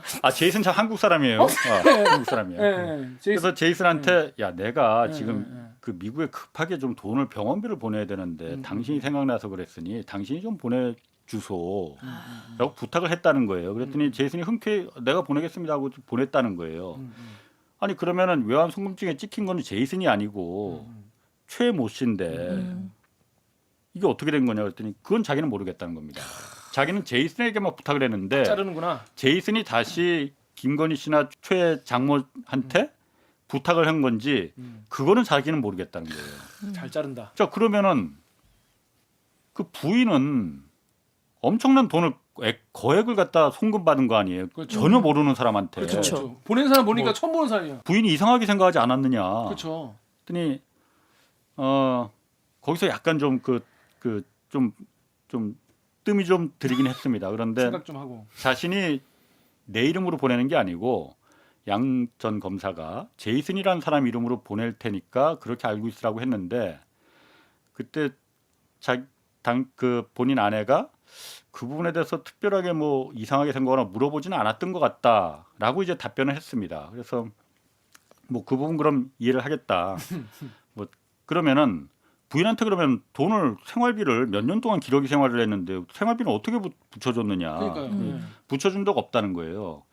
자기는 그 은행 일을 모르기 때문에 외환으로 이제 송금을 하거나 그런 적은 없고 가끔 이제 미국에 사는 큰 처형이 이제 캘리포니아에 살고 있대요. 그래서 네. 처형이 한국에 뭐 들어올 때 음. 그때 이제 목돈으로 그 미국에는 이제 그 자기 가족 좀 생활 좀 보태달라고 목돈을 이제 전해주면은 그 처형이 그거로다 이제 그 생활비로 보내주곤 했다라는 겁니다. 그래서 그러면은 그것도 한 번씩 갖고 나가는 어. 한도가 있어가지고 많이씩 못 갖고 나가는. 그렇죠. 3천만 그 원씩 당시에 밖에 못 그 당시에 이제 맞아요. $10,000인가 $10,000 그 맞아요. 갖고 갈 수 있는 그 한도 있습니다. 그런데 돈 많이 드는데 둘이서. 그것도 뭐 믿어 저는 그래서 믿는다고 했어요. 네, 인간에 자, 대한 믿겠습니다. 그 신뢰가 인간에 대한 희망이 있는 분이. 자 그러면은 희망. 제이슨은 지금 연락이 됩니까 그러면은? 네. 그랬더니 몇 년 전에 미국으로 이민 가서 갔다는 얘기는 들었는데 자기도 정말 좀 찾고 싶은데 연락은 지금 안 된다는 거예요. 그래서 뭐 어느 정도 예상할 수 있는 그 과정으로 이제 가더라고요. 그래서 돈은 갚았습니까 그럼 제이슨한테? 그 당시에 2천만 원이 넘는 돈이면 굉장히 큰 돈인데. 아니 그러니까 내가 현금을 쏴준 게 아니라 그냥 너 지금 생으로 보내줘라고 했다는 거예요. 그러니까 내가 먼저 제이슨한테 주지도 않고. 그러니까 주지도 않고. 그렇지. 그러니까 내가 우리 네. 친구한테 야 너 보낼 때는- 결혼식 축의금이나 내. 네 돈을 먼저 내고 나중에 줄게 이거 아니에요. 부장검사인데. 부장검사니까. 아 이게 나랑은 다르구나. 그래서 제이슨한테 그럼 돈은 갚았느냐? 네, 갚아야지. 굉장히 큰 돈인데 그랬더니 워낙 큰 돈이라 액수가 커서 한 번에 갚지 못하고 세 번에 나눠서 갚았다. 그런데 그러면 당연히 저희가 그때 계좌 그렇죠. 금융실명제 이훈이 보여달라. 계좌 다 남아 있으니 한번 봅시다. 그러면 우리가 깨끗하게 물러나겠다. 접고 나가겠다. 네, 네. 이 그걸 계좌이체로 그 갚은 게 아니고 현찰로 갚았다는 거예요. 그래서 그러면은 현찰로 갚았으면 어쨌든 인출한 기록이나 이런 것도 남아 있을 그쵸. 거 아니에요. 네. 목돈이니까. 네. 그러니까 이제 그때 이제 특수활동비 얘기가 나옵니다. 이제 좀 검찰에서 조만해. 매달 10일 날 특수활동비가 나온다네요. 그래서 자기한테 자기가 부장검사였기 때문에 그때 지방지청에 있었지만은 부장검사였기 때문에 매달 10일 날 특수활동비가 나오는데 이걸 몇 달간 계속 꼬박꼬박 모아서 그걸 이제 제이슨한테 줬다라는 게 이제 변이었습니다. 아니 그게 몇 달만 모으면 2,200만 원이 금방 모이나? 바로 그 말씀 다음 댓글 우리 오기정 기자가 직접 읽어주시죠. 아, 네. 다음에서 작은 거인. 아, 똑같네. 다음에서 작은 거인님이 몇 달간 모은 특수활동비가 기천만 원이면 한 달 들어오는 돈이 도대체 얼마냐? 일반 공무원 2년 모아도 빠듯할 것 같은데. 네, 그 다음 댓글도 읽어주세요. 개드립이랑 루이. 개드립닷컴에서요. 개노답답님이 특수활동비로 빚 갚아도 되는 거임? 루리앱에서요. 꾸라 꿈꾸라님이 뭐가 이리 당당해? 네, 하셨고. 클리앙 댓글도 읽어주세요. 클리앙에서 엘피스님이 특활비가 개인 용도로 쓰라고 준 게 아닐 텐데요. 저건 횡령죄일 수 있지 않나요? 그걸 지입으로 당당하게 말하니 어이없거든요. 이 기회에 특활비 없애야겠네요. 개인 용도로 사용 가능하면 그건 월급이랑 동일한 개념이죠. 이게 뭐야 이게? 그러니까 이게 제일 황당했어요 저는. 그때 특활비로 그래서 빚을 갚았다? 빚을 갚았어. 저희가 그 커피숍에서 이제 만났는데 그래서 그 특수활동비가 얘기가 나와서 바로 물어봤어요. 아, 특수활동비 그렇게 써도 되는 거예요? 그랬더니 그 부분에서는 그냥 웃더라고요. 그냥 뭐 그런데 허허허. 뭐 이거는 제 생각입니다. 네. 제 생각입니다. 그래서 아까 제가 모두에 준비를 많이 하고 나왔구나라고 느꼈던 게 특수활동비 그 어쨌든 횡령이죠. 공금 횡령이죠. 그런데 그거 공소시효 이미 벌써 다 지났을 거고 이미 옷 벗은 상태에서 그 부분 나와봐야 뭐. 창피하긴 하지만은 뭐 법적인 죄를 물을 수는 없습니다. 정말 대단한데. 그래서 막 그거를 그래서 목돈을 자기 계좌에서 인출했다는 걸 갖다가 그 증명을 할 수는 없을 테니 거짓말이니까요. 그래서 제가 방송 나가기 당일날 네. 저희가 4월 25일 날 방송이 나갔지 않습니까? 당일날 제가 전화를 했어요. 정검사한테. 네. 그래서 이런 부분으로 오늘 방송이 나간다. 그러니 알고 계시라. 그리고 그런 부분에 대해서 법조인이니 충분히 그런 방어할 수 있는 부분에 대해서 우리 보도가 만약 잘못됐으면은 그런 부분 충분히 우리에게 그 책임을 물으셔도 되고 방어를 충분히 하시라. 그랬더니 아니 자기가 다 설명을 이렇게 다 했는데 그 그걸 왜 부분을 왜 보도하냐? 방송을 하냐 그래서 제가 말했습니다. 양 변호사님 저는 양 변호사님이 지금 다 거짓말하고 있다고 믿고 있습니다. 그랬더니 그냥 웃더라고요. 그래서 아까 사실로 믿는다면서요. 뻥이었어. 믿어줍시다라는 거였지. 믿는다는 게 아니고 믿어줍시다. 그러니까 뻥이었어 뭐예요? 보면 그 이게 저는 이 제이슨이랑 이 얘기를 들어보면은 제이슨이라는 사람 자체가 아예 가공의 인물일 수도 허위의 있겠다는 생각이 인물. 들어요. 저도 그렇게 보고 있습니다. 이 이야기에서 제이슨을 빼도 얘기가 다 돼. 그럼요. 왜냐하면 김건희 씨 쪽에서 제이슨을 몰라요 일단. 아 진짜요? 예. 이것도 새로운 얘긴데. 그러니까 아까 제가 말씀드리려는 게 방송 이틀 전에 그 김건희 씨 쪽에서 연락이 왔거든요. 네, 우리 뭐라고 하는데 지금도 그 얘기 뉴스도 나가고 그 제가 인강하는 거 뭐 그것도 나가고 네. 그러니까. 그것도 또 봤나 보네. 당연히 보죠. 당연히 보죠. 그래서 보고서는 여러 가지 이 사실과 이 다른 부분이 많다라고 그 한 5가지를 갖다가 이제 보내왔습니다. 그래서 이 부분이 그대로 방송될 경우에는 법적인 책임 묻고 그러니까 이거를 다 정정해서 방송을 하든가 아니면 방송하지 말든가 뭐 그렇게 뭐 늘상 뭐 우리 경험하는 거 아닙니까? 그쵸. 그래서 네. 뭐 좀 빨리 좀 하지 그러면. 그치. 우리가 4월 7일부터 그렇게 4월 6일부터 전화를 계속 거의 매일 돌렸거든요. 근데 그렇게 안 오다가 네. 방송 편집 다 해놨는데. 그렇지. 이거는 30분짜리 다큐멘터리라서 네. 편집하는 것도 사실 쉽지도 않아요. 음악 다 바꿔 끼고 막 해야 되는데 자막 이제 갖고 붙이고. 어떻게? 어쨌든 그래서 그 연락이 왔어. 그래서 네. 우리가 한번 반영할 수 있는 부분 반영해 주겠다 하면서 근데 제이슨이 누구냐? 저쪽에 양정 검사는 이제 제이슨이라는 사람을 통해서 이제 소개를 받았다는데 근데 모르더라고요. 와 이거 대박이다. 진짜 모르는 예. 눈치로 모르는 거예요. 통화를 하셨어요? 예. 그러니까 통화했죠. PDF 파일 받고 그렇죠. 전화를 다시 하니까 예. 받던가요? 그러니까 장모랑 장모가 아니고 네.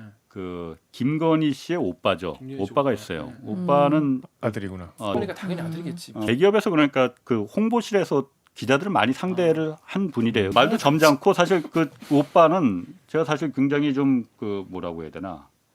하여튼 말이 통하더라고요. 그리고 제가 그래서 이런 부분을 미리 연락을 해줬거든요. 나중에도 5가지 그쪽에서 제시한 5가지 부분에 대해서 이러이러한 우리가 판단하는 것과 사실관계가 좀 다르니 그 부분을 이제 문제 삼을 때 삼으시더라도 그런 부분 좀 확인을 다 하시는 게 좋겠다. 그랬더니 고맙다고 그러더라고요. 사실. 그럼 일찍 받아서 얘기하지. 아니 그래서 고맙다고. 그 얘기도 했어요. 제가 저희가 한 달 동안 동생 김건희 안 씨랑 어머니한테 4월 6일부터 저희가 계속 왜냐하면 빨리 접으려고 아닌 것 같으면은 그러니까. 그러니까요. 헛수고 안 하려고 계속 했는데 그때는 이제 계속 안 받다가 이 막판에 이틀 전에 뭐 어쨌든 그렇다 하더라도 우리가 그래서 이런 의견을 보내왔다라는 걸 한마디 넣어주겠다. 근데 나머지 5개 부분에 대해서는 이 사실과 다르니 그 부분은 정 억울하면 이제 소송으로 이제 대응을 하면 된다라고 저희가 이제 안내를 해드렸구나. 그렇죠. 친절하게 나를 걸어라. 소송을 거시면 되겠네요. 저희가 잘못한 게 있으면 당연히 저희가 책임을 받아야죠. 근데 제이슨이라는 사람을 몰랐다는 거예요. 그러면 뭐 양 변호사한테도 다시 물어볼 수 있는 게 생긴 거네요. 뭐 모른다는데 뭔 소리 하는 거냐고. 이게. 그거 물어보지는 않았습니다. 그러니까, 예. 그러니까 그만큼 물어보나 만할 것 같고. 그러니까 이건 뭔가 이상한데. 본인 모른다 그러겠죠. 응. 그쪽이 알든 말든. 아유, 그렇지. 근데 양 변호사 같은 경우에는 사실 마지막에 아까 제가 막 세게. 마지막에 좀 후달렸다고 예, 했잖아요. 예, 예. 전혀 그야말로 그 새로운 사실 그 전화가 왔는데 방송 그때 4일 앞두고 전화가 왔는데 그 KBS 앞으로 이제 왔다고 좀 만나자고 그래서 내가 지금 편집 때문에 뭐 웬만하면 저기 크게 뭐 다른 거 아니면 그냥 전화로 그냥 합시다 했더니 제가 충격적인 사실 하나 발견해서 이거는 꼭 알고서는 저 방송을 하든 말든 해야 된다 그래서 네. 어떤 거냐 했더니 그 정대택 씨가 뇌물수수죄로 이제 2014년에 그 외환송금증이나 이런 걸 발견했으니까 네. 뇌물수수죄로 이제 고소를 했잖아요 그 당시에 네. 네. 그게 다 고소한 사건이 없더라는 거야. 왜냐하면 형사 사건 같은 경우에는 뭐 2020 네, 형제 뭐 조회하면 3333 이렇게 네. 그 사건 사건 번호가 번호. 붙지 않습니까? 네, 네, 근데 그때도 이제 이 음. 그 형제 번호가 사건 번호가 붙었는데 네. 자기가 동부지검에 확인을 이걸 해봤더니만은 그 사건 번호 자체가 아예 없더라는 거예요. 어떻게 그랬을까? 그건 다시 말해서 정대택이라는 사람이 이걸 고소장까지도 아예 다 조작을 해서 위조를 해서 언론에 이걸 고소한 했다는 것처럼 거지. 마치 거기서 제가 약간 거기서 흔들리는데. 멘붕 약간 사기인가 뭐 이런. 혹시 정대택한테 진짜. 내가 속았나? 내가 혹시 그럴 수 완전히- 있습니다. 오. 우리 그런 경우 종종 있거든요. 있어요. 자기의 와. 고소권을 와, 위해서. 그 순간은 진짜 와르르야 와르르. 그렇지. 진짜. 야, 그때는 나 생각했던 거는 이게 만약 조작이면은 저 사람이 저렇게 검찰 고위간부 출신 아닙니까? 사건 번호가 없다고 저렇게 말할 거로 봐서는 그럴 가능성 높다. 네. 그러면은 이걸 빨리 방송이 못 나가니 대체 편성을 동물의 왕국을 준비를 시켜야 된다. 우주마. 동물하고 좋다. 라고 생각을 했거든요. 네. 왜냐하면은 시사 프로는 제가 처작처럼 느끼고 있는 게 꽉 날 가능성을 대체 편성을 두려워하면 안 돼요. 그렇죠. 예, 그렇죠. 그래야만이 틀리고 나가는 달려들거든. 것보다 낫지. 아니 그래야만이 어려운 꽉 안 날 주제만을 말랑말랑한 것만 덤벼들지 말고 기자들이 예, 그렇죠. 꽉 나더라도 그렇죠, 그렇죠. 대체 예. 편성 언제든지 언제든지 동물왕국 해도 틀어주겠다 되니까. 그러니 덤벼라라고 음. 해줄 수 있는 회사가 KBS 그런 용기가 있어야 되는 거거든요. 맞습니다, 맞습니다. 예. 그래서 야, 이런 내가 대체 들겠네. 편성을 내가 동물의 왕국 준비를 해야 하네. 비아냥거리지 마. 아니 그게 정말 예.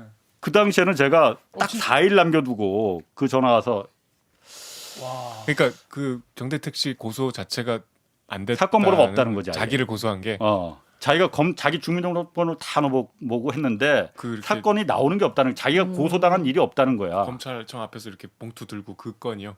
아니 그 전에 전에. 그 이번 달 지난달 31일 날 이제 그 경찰청에 고소한 거고 네. 2014년에 그것부터 시작된 건데 네. 그때부터 아예 자기를 뇌물죄로다가 고소하고 이런 게 아예 없다는 거예요. 와, 진짜 모골이 송연해지겠다. 근데 그렇지. 어떻게 예. 바로 정 씨한테 물어보셔야겠네요. 물어봤죠. 당신 이거 정말이냐? 만약 아니면은 내가 매우 곤란해진다. 진짜 영화다, 영화. 일단 나는 아무도 안 믿는다. 당신도 내가 정대택 씨도 내가 당신을 다 믿는 거 아니다. 그랬더니 정대택 씨가 막 그 억울하다고 막 해요. 그래서 그러면은 그거 당사자만 확인할 수 있으니 재판 판결문 그렇죠. 같은 경우는 판결 네. 사건 같은 경우는 이제 제3자도 확인할 수 있는데 네. 형사 포탈에서 네. 검찰에서 불기소 처분하거나 무혐의 처분하는 거는 당사자 아니면 이제 못 들어가 보거든요. 그거 빨리 그럼 확인을 해봐라. 네.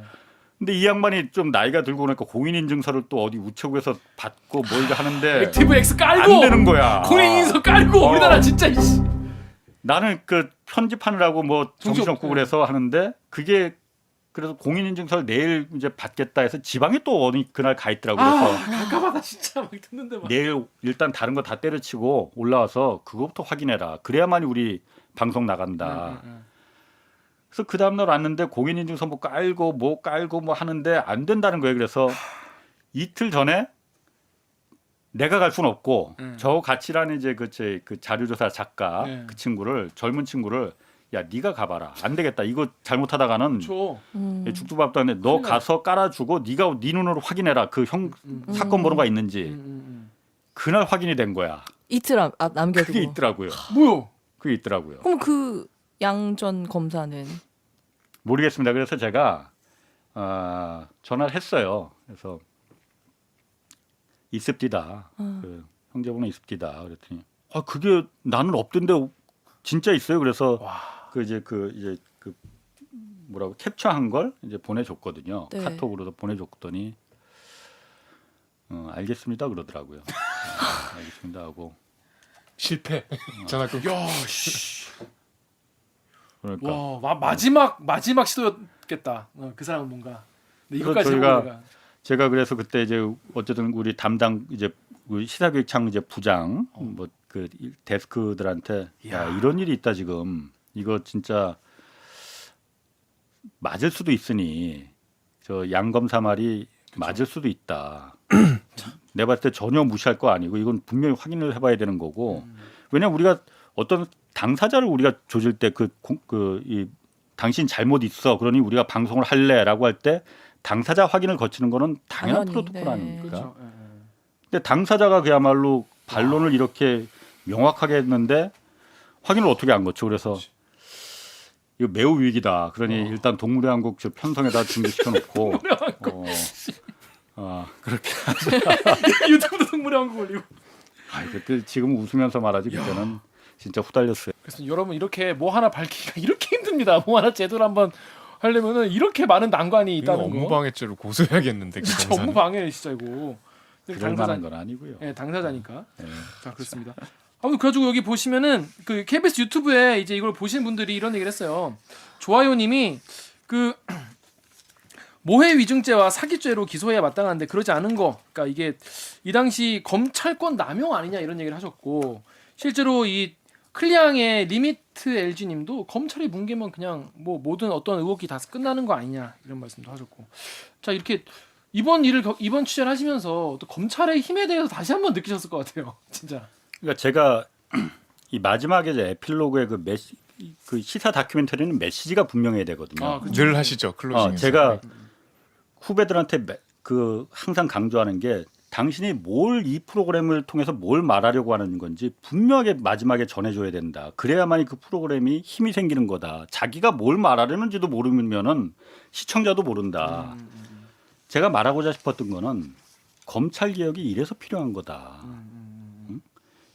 검찰이 뒤에 있으면 있는 죄도 없어지는 거 아닙니까? 유검무죄라고 저희가 그래서 타이틀도 다른 거잖아요. 사실 검찰이 기소를 하느냐 안 하느냐에 따라서 우리나라 변호사 중에 가장 비싼 전관은 판사 출신이 아니잖아요. 검사 그것도 특수부 출신 검사가 가장 비싼 그 수임료를 받습니다. 뭐 그냥 도장값만 해도 뭐 몇 억이 왔다 갔다 하니까. 왜냐? 재판에 올라가서 죄가 있느니 없느니 몇 년형을 받을지 이걸 따지는 게 아니고 아예 재판에 올라가지 못하게 할 수 있는 힘이 있으니까. 인맥이 그 힘이 있으니까.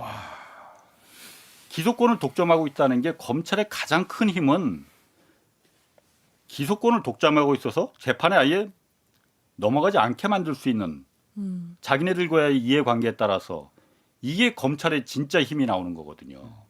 그래서 그래서- 보통 우리가 무리한 기소를 많이 얘기하는데 그렇지. 이건 아예 꺾어버리고. 기소 안 하는 권력도 그거보다 더 큰 힘은 막강한 권력인. 더 큰 힘은 죄가 있는 놈을 아예 재판에 넘어가지 않게끔 해줄 수 있는 그게 이게 진짜 큰 힘이거든요. 기소를 할 수 있는 기간이 분리가 돼 있으면 얘가 안 하면 얘가 하면 되는데 검찰이 그냥 그래버리면 없는 죄가 세상에 존재하지 않는 죄가 되네. 그것 때문에 우리가 아는 모든 문명 국가들이 다 그런 것 때문에 기소권을 갖다가 한 곳에 몰아주지 않거든요. 우리나라만 유독 기소권을 검찰 한 군데서만 독점하게끔 만들어 주거든요. 왜냐? 검사가 가장 똑똑한 사람들이야. 검사 집단이. 이렇게 우리는 뭐 우리가 믿는 건 아니고 검사들이 그렇게 주장을 하죠. 포지셔닝을, 네. 주장하기 때문에 독점을 하고 있는 거거든요. 이번에 그래서 뭐 공수처가 설치된다느니 뭐 검경 개혁을 한다느니 하는 것도 이 힘을 좀 분산하자라는 거거든요. 이거는 우리나라만 그런 게 아니고 전 세계 문명 국가들은 다 이렇게 하고 있습니다. 그걸 왜 우리나라만 이 후진적인 제도를 그냥 두느냐. 이거를 제가 말하고 싶었던 거죠. 제가 말하고 싶은 건 뭐 흔히들 그냥 윤석열 뭐 저 검찰총장에 대해서 뭐 망신 줘서 뭐 이렇게 뭐 내려오게 하고 뭐 그런 거 아닙니다. 이번 분명히 말하는 거는 저희가 그 프로그램에서도 말하고 그랬지만은 윤석열 총장이 김건희 씨와 결혼하기 전 일이에요. 물론 고소고발이 그 이후에도 있었지만은 그것까지 우리가 윤석열 총장이 어떤 여기에 조금이라도 연루가 됐다거나 그 연관이 돼 있다는 증거는 하나도 저희가 일단 발견하지 못했습니다. 그렇기 때문에 윤석열 총장을 뭐 어떻게 이 잘못이 있다 말하려는 게 아니고 네. 그 법무사가 얼마나 억울했겠습니까? 재판에 넘겨달라고 하는데도 재판에 넘어가질 않으니까. 왜냐? 장모를 1심 판결을 유지시키기 위해서는 재판에 넘어가면 이게 재판으로 넘어가면 안 되니까. 그 재판이 열리면 안 되죠. 그렇죠. 그래서 이걸 갖다 깨자는 게 제가 말하고 싶었던 메시지였거든요. 여기 멋있었습니다. 여기 16페이지에 이토렌트랑 다음 댓글 정 기자가 읽어주세요. 이토렌트 경비 10년님이 공수처 넘버원 다음에 옥토버러브님이 21대 국회에서 특검해야겠네. 그러니까 이제 국민들도 이거에 대해서 보면 볼수록 이게 지금 우리 검찰에서 이게 해결이 될 거라는 기대가 점점 이제 사라지는 거예요, 정말. 이게 뭐 지금 오늘 뭐 채널A 뭐 압수수색했다고 하는데 이것도 검찰 연루된 건이었습니까? 그러다 보니까 아니 이게 검찰이 관련된 스스로 걸 이게 자신의 치부를 잘 잘 수사할 수사를 수 하느냐 이런 거. 있겠느냐. 그러니까 검찰에 대한 진짜 신뢰가 너무나 떨어지는 그런 부분인 거죠. 뭐 그러니까 공수처 설치한다는 거 아니에요? 7월에 이제 설치가 되지 않습니까? 네. 자 여기 우리 시사기획창 유튜브에 여기 빅토리전님 거 우리 오기정 기자가 좀 읽어주세요. 시사기획창 유튜브에 달아주신 그 위에 거부터 네, 하겠습니다. 시사기획창 유튜브에 달아주신 댓글인데요. 임동영님이 연관관계는 둘째치고 장모는 진짜 처벌받아야 됩니다. 저 사람 때문에 몇 명의 삶이 망가진 거야. 네. 댓글 달아주셨어요. 취재하시면서 왜 그런 얘기도 하시잖아요. 이게 이 건뿐이 아니라 굉장히 많은 사기 사건이 연루가 돼 있다고 하는데 건건이 다 동업자들이 다 형사 뭐 사건으로 다 그 감방에 들어가고 막 그랬는데 이게 과연 뭐 장모 관련해서 이게 뭐 수사가 제대로 이루어지고 뭐 처벌 받을 수 있는 게 있나요 지금? 일단 기소는 됐지 않습니까? 네. 기소가 된 거는 잘 아시다시피 그 성남 도촌동 이제 네. 땅을 350억짜리를 사면서 은행에 내가 이 정도의 그 재력이 있다라는 걸 이제 허위 장고증명서 장고증명서. 위조. 장고증명서를 도장을 위조해서 이제 한 거잖아요. 글쎄요. 이것도 지금 사실 뭐 지금 기소가 되긴 됐지만은 그 김건희 씨에 대해서 이 기소가 안 된 부분에 대해서도 사실 말들이 많이 있지 않습니까? 김건희 씨가 여기 전혀 그럼 관련이 없다는 거냐? 왜냐하면은 그 도장을 그 장고증명서를 위조한 사람이 김건희 씨 이제 그 사무실에 있는 네. 네, 직원이지 직원, 않습니까? 네. 김건희 씨가 이걸 몰랐다는 게 연관이 연관이 연관이 안 돼 있다는 걸 수사를 충분히 하고서는 불기소를 한 거냐라는 부분에 대해서 의심을 많이들 갖고 있죠. 저도 좀 의심이 가고. 근데 검사 입장에서도 담당 검사 입장에서도 검찰총장의 부인과 장모를 수사 정말 하기 싫을 것 같아. 정말 하기 싫은 마음은 이해가 됩니다. 근데 그러면 안 되죠. 얼마나 하기 싫을까? 보도본부장 비리에 그러니까 내가 대해서 취재하라고 취재하라고 하는 거나 김정문 마찬가지. 선배 하라고 하면 하기 얼마나 싫지만 할 것 같아. 하기 싫겠어. 이해는 되는데 정말 근데 구조적으로 사실 이게 힘든 상황인 거잖아요. 그러니까 기소를 좀 나눠야 되지 않냐. 그러니까 공수처 같은 게 필요하지 않냐 이런 얘기가 나오는 거죠. 메시지는 명확하네요, 참. 네. 그리고 딱 떨어지고. 그런 의미에서 마지막 댓글을 정유롭 기자 좀 읽으시죠. 시사기획창 유튜브에 빅토리전님이 후속 보도 부탁합니다. 느낌표를 3개. 근데 아직 말씀 안 하셨지만 이제 더 관여 안 하시고 싶으실 것 같은데. 근데 아직 못한 게 있잖아요. 시간이 조금 더 있었으면 했을 한- 텐데라고 하셨던 한 달 전에 아이템 말씀. 털고 내가 자처해서 이것까지 했는데 또 하란 말이냐? 라고 생각하시지 않을까요? 어떻게 말리고 계신다. 저는 저는 사실 이제 퇴직도 몇 년 안 남았잖아요. 더 젊은 기자들이 아 예. 제가 아까도 잠깐 말씀드렸지만은 9시 뉴스에서 데일리 뉴스하고 우리 이 탐사 보도 시사 다큐멘터리는 영역이 사실 다르지 않습니까? 다르죠. 가고자 하는 방향도 좀 차이점이 있고 네. 이런 부분에서 자꾸 좀 덤벼들어야 되거든요. 아, 나 저거 했다가 꽝 날 것 같은데? 꽝 나면 그럼 어떻게 하지? 그러면은 뭐 이거 내가 다 온팡 뒤집어 써야 되는데 내가 책임을 물어야 되는데 그럼 안 덤벼들려고 하거든요. 그러니까 자꾸 말랑말랑한 거 이제 그 꽝 안 날 만한 거. 그러면 정말 치사 프로그램 죽는 거거든. 그게. 죽어가고 있죠. 그러니까 우리 KBS에서도 역시 마찬가지로 꽝 내라 그거 내도 된다 그러면 동물의 왕국 틀어줄 테니까 얼마든지 덤벼라 젊은 기자들이 겁내지 말고 라는 여건을 좀 만들어줬으면 좋겠고 네. 제가 하는 것보다는 후배 기자들이 좀 이런 부분에 대해서 더 좀 달려들었으면은 네. 좋겠다는 생각이에요. 뭐 이번 취재에 같이 했던 그 뭐 기자들이 몇 명 있잖아요. 네, 박민경 기자하고 이정훈 기자 그 두 친구가 아주 똘똘하더라고. 아 똘똘하니까 그분들이 하면 되겠네요. 지목을 해서 릴레이야? 챌린지 윤석열 취재 챌린지. 조금씩 지목을 지목해서. 그렇습니다. 일단 그럼 뭐 근데 뭐 KBS 후배 기자들도 이거에 대해서 굉장히 관심 있는 기자들도 많이 있으니까 앞으로 더 뭐 취재를 이어가지 않을까 이런 생각이 듭니다. 아무튼 여러분 다 들으시니까 어떻습니까? 정말 이거 정말 황당한 이야기인데 뭐 KBS 이제 뭐 후배 기자들이 뭐 더 취재를 하고 뭐 홍상훈 기자도 같이 뭐 취재를 하신다고 하니까 앞으로 좀 더 지켜봐 주시면 좋을 것 같습니다. 홍상훈 기자 오늘 이렇게 처음 이 댓글 읽어준 기자 나오셨는데 어떠셨습니까? 뭐 일단 젊어지는 것 같아서 좋네요. 아 좋습니다. 자주 좀 불러주셨으면 좋겠어. 우리 자주 그 불러드리겠습니다. 노땅들도 좀 불러주시고 예, 일당이라니. 도움이 안 되려나? 아 지금 내가 아니, 봤을 때 대박이고. 근데 이거 칠판에서 하실 때도 그렇고 이 컨셉이 연필. 자꾸 아, 칠판 내용이 안 들어오더라고. 자꾸 눈이 가가지고. 시간. 이거는 원래 제가 취미가 가구 만드는 거거든요, 내가. 그래서 대패질도 하고. 당연하지. 진짜. 목수가 대패질 못하면 그거 참 이게. 목수. 그래서 퇴직하면 내가 목수하겠다고 지금 생각을 하고 있거든요. 그럼 제가 나중에 선배한테 가구 사도 되는 거예요? 의뢰하고. 좀 비쌀 것 같은데. 그렇구나. 근데 이거랑은 무슨 상관이에요? 이게 하다 보면은 목수들이 항상 연필을 귀에 꽂잖아요. 제일 편해. 잊어버릴 염려도 없고 금방 얻다가 쓸 수도 있고. 네. 그래서 항상 뭐 저를 항상 아는 이 KBS 보도국 내에서도 아는 사람들은 항상 제가 이 모습이 익숙하거든요. 네 맞아요. 그래서 이 떨어지는데? 동영상 인강 강의할 때도 네. 하다 보니까는 그 PD가 내일 빼려고 했더니 빼지 말라고 그거 지금 아주 좋다. 아주 좋다. 느낌 있어. 라고 얘기를 아, 하더라고요. 느낌이 있었군요. 좀 네.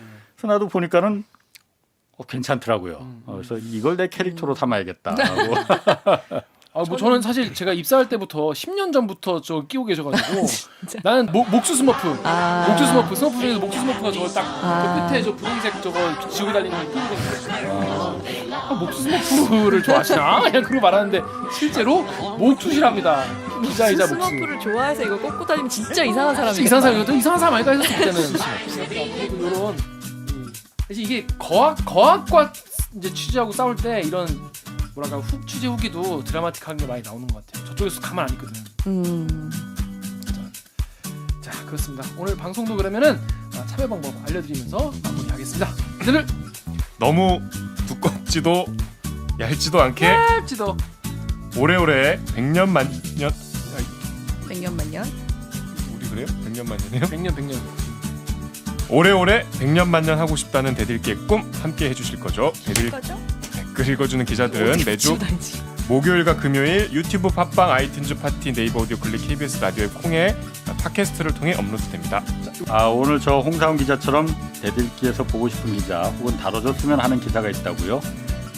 방송 관련 의견은 인스타그램, 유튜브, 팟빵 계정에 댓글을 남겨주세요. 오늘 방송에 좋아요 버튼을 꾹 눌러 여러분의 안부를 전해주세요. 대들기의 안부는 구독 버튼을 한 번만 눌러주시면 쭉 확인하실 수 있습니다. KBS 뉴스 좋았어. 또 만나요. 꼭.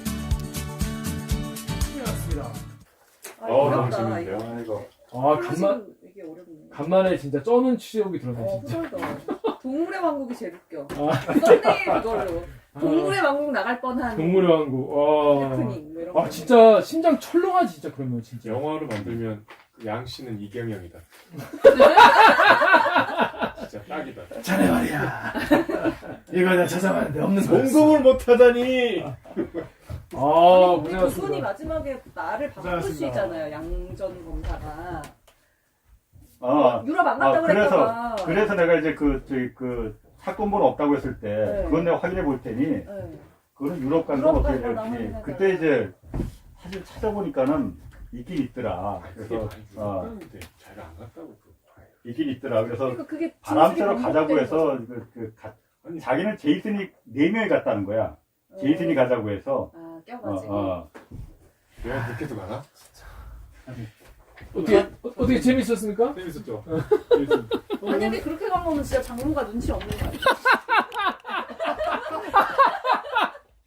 아, 맞네.